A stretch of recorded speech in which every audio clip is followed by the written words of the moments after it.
Welcome to the Digital How-To series.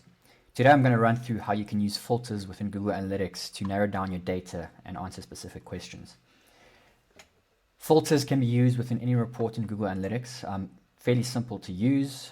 We've got a search bar here where we can kind of filter whatever dimension we are looking at within the view.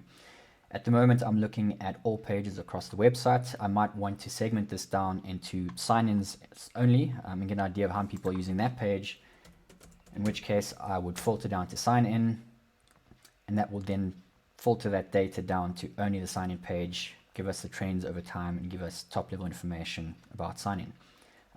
That's how to use filters within Google Analytics.